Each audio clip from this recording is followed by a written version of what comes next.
Assalamualaikum warahmatullahi wabarakatuh. Baik, di sini saya akan menjelaskan tentang konsep dasar pembelajaran tematik.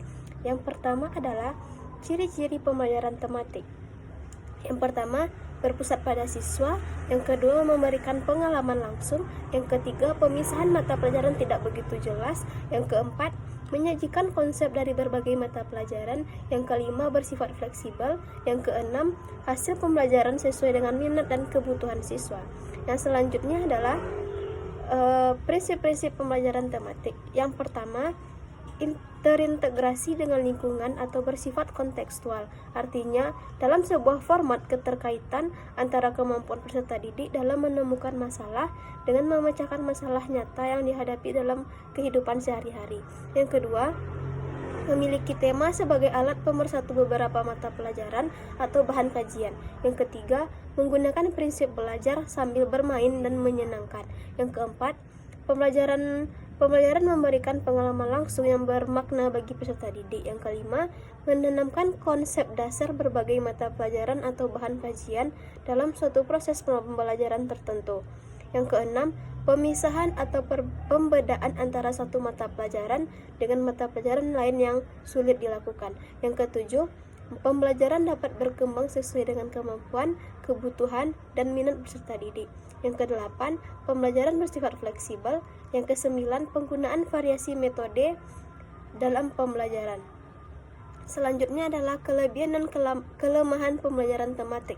Yang pertama adalah kelebihan, yaitu menyenangkan karena bertolak dari minat dari kebutuhan siswa.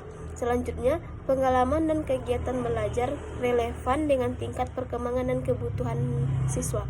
Selanjutnya, hasil belajar akan bertahan lebih lama karena lebih berkesan dan bermakna. Yang terakhir adalah menumbuhkan keterampilan sosial seperti bekerja sama, toleransi, komunikasi, dan tanggap terhadap gagasan orang lain. Selanjutnya adalah kekurangannya. Yang pertama, guru dituntut memiliki keterampilan yang tinggi. Yang kedua, tidak setiap guru mampu mengintegrasikan kurikulum dengan konsep-konsep yang ada dalam mata pelajaran secara tepat. Selanjutnya adalah implikasi pembelajaran tematik.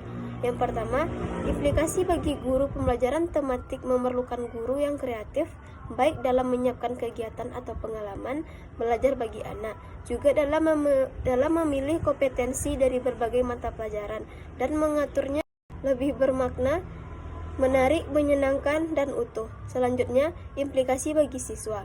Siswa harus siap mengikuti kegiatan pembelajaran yang dalam pelaksanaannya dimungkinkan untuk bekerja baik secara individual maupun berpasangan, kelompok kecil maupun klasikal. Yang selanjutnya, siswa harus siap mengikuti kegiatan pembelajaran yang bervariasi secara aktif, misalnya melakukan diskusi kelompok, mengadakan penelitian sederhana, dan pemecahan masalah.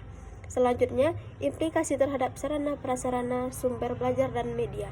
Yang pertama adalah pembelajaran tematik pada hakikatnya menekankan pada siswa baik secara individual maupun kelompok untuk aktif mencari, menggali dan menemukan konsep serta prinsip-prinsip secara holistik dan otentik. Oleh karena itu, dalam pelaksanaannya memerlukan berbagai sarana dan prasarana belajar.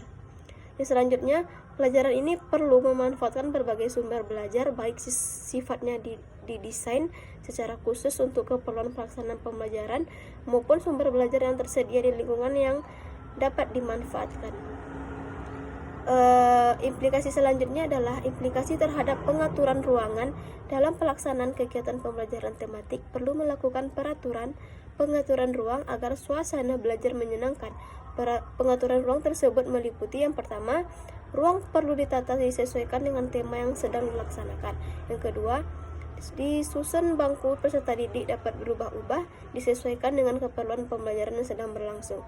Yang ketiga, peserta didik tidak selalu duduk di kursi tetap, dapat duduk di tikar atau karpet. Yang keempat, kegiatan hendaknya bervariasi dan dapat dilaksanakan baik dalam kelas maupun di luar kelas. Selanjutnya, dinding kelas dapat dimanfaatkan untuk memajang hasil karya peserta didik dan dimanfaatkan sebagai sumber belajar. Yang terakhir, Alat, sarana, dan sumber belajar hendaknya dikelola sehingga memudahkan peserta didik untuk menggunakan dan menyimpannya kembali. Selanjutnya, landasan pembelajaran tematik. Landasan filosofis dalam pembelajaran tematik sangat dipengaruhi oleh 3 aliran filsafat, yaitu progresivisme, konstruktivisme, dan humanisme. Yang kedua, landasan psikologis.